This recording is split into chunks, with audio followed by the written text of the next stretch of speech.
Panasonic undoubtedly now sees OLED rather than LCD as the go-to technology for its premium TVs. That's not to say that the brand has abandoned LED LCD. On the contrary, the new Panasonic FX750 series FX780 outside the UK is as innovative as it is beautiful. It combines a striking new design with plenty of promising new picture technology. This could be a serious contender for TV fans who can't afford OLED. The Panasonic FX750 will be available at screen sizes of 49, 55, 65 and 75 inches. I got a good look at this model at Panasonic's product convention in Palma, Mallorca. Here are my initial impressions. Related, Panasonic TVs 2018. Panasonic FX750 features and design. All four models in the FX750 range combine native 4K resolutions with HDR10, HDR10 and HLG flavors of high dynamic range support. They use edge LED lighting supported by local dimming, where zones of the LEDs can output different amounts of light. Where the FX750s stand apart from rival edge-lit LCD TVs is with their extra shuttering system behind the pixels. This provides a substantial extra level of control over where and how the light passes through the liquid crystals. This so-called digitally enhanced local dimming system is also found on Panasonic's new step-down FX740 and FX700 LCD TV series. However, the FX750 version is claimed to be far more powerful. Not least because unlike the FX740s, the FX750's pictures are powered by the same new HCX video processing engine also found in Panasonic's 2018 OLED TVs. The FX750s also score over the FX740s with a brighter, more efficient LCD panel by supporting native 100Hz native playback and by carrying a FreeSat tuner alongside the Freeview HD1. Related, Sony TVs 2018. The FX750's numerous technical advantages delivered clear picture quality advantages over the FX740s. Before I get into those, though, we need to talk about the FX750's design. Taking clear cues from LG's picture-on-glass OLED TVs, Panasonic's art interior glass design mounts a stunningly slender LCD screen onto a glass rear plate, a truly gorgeous effect. Especially thanks to the way the glass rear extends beyond the edges of the main screen frame. Note that for some reason the 75-inch FX750 doesn't sport the glass-based design. Instead it uses a more traditional brushed silver frame pretty reminiscent of last year's EX750 series.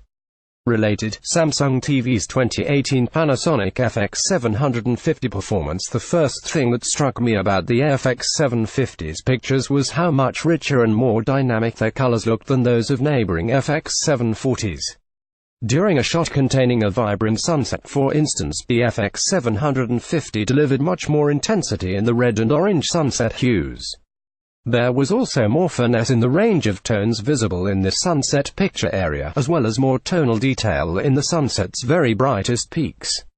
There's more subtle shading and detail in the brightest parts of other shots too, such as white clouds against a rich blue sky. This reduced clipping versus the FX740 is almost certainly down to the FX750's combination of a brighter panel and the extra processing prowess delivered by the new HCX engine. Related, best 4K TVs. Strangely, while the FX750s handled the brightest parts of its pictures much better than the FX740s, under the glare of Panasonic's show lights only the pictures of the 75-inch model looked significantly brighter overall than those of the FX740s.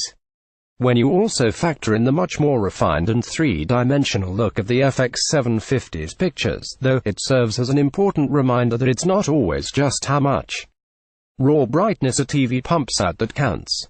The way the FX750 can apparently control its light down to a very local level indeed surely has to be down to its upgraded digitally enhanced local dimming system. The quality of the FX750's light control isn't just evident in bright areas. There's also more shadow detailing and subtle color information in very dark demo reel content, such as a woman's black leather catsuit, and some dark period drama outfits. This enhanced dark area refinement is surprising given that the 49, 55 and 65-inch FX750s use IPS LCD screens. Experience shows that while IPS-type LCD screens support wider viewing angles than the VA-type rivals, they also suffer with inferior contrast. Yet the FX750 shows levels of subtle detail and color information in dark areas you'd never normally expect to see on an IPS panel.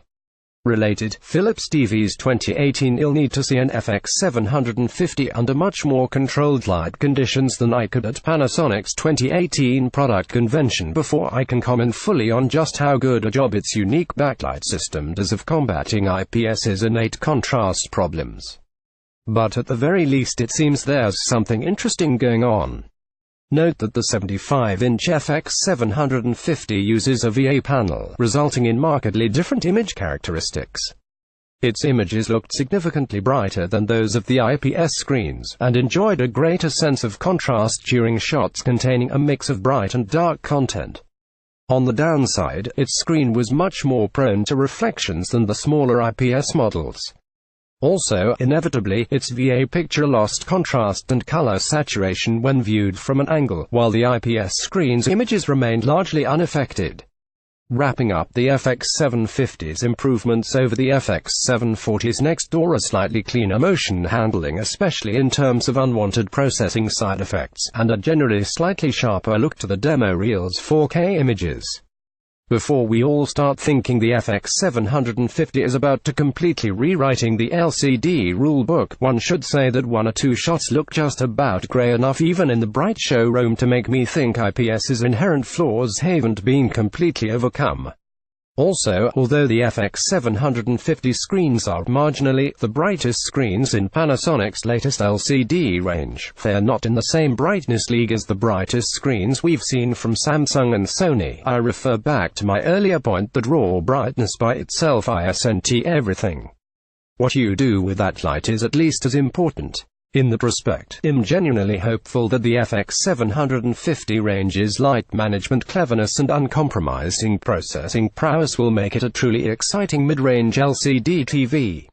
Related, best TV early impressions. No OLED, no problem. It looks like the Panasonic FX750 addresses many of the problems typically associated with LED LCD TVs, which will be good for those looking to save a bit of cash. Of course, we'll need to get one in for a proper test in better conditions and compare its similarly priced models. We'll get pricing details nearer the release date in April.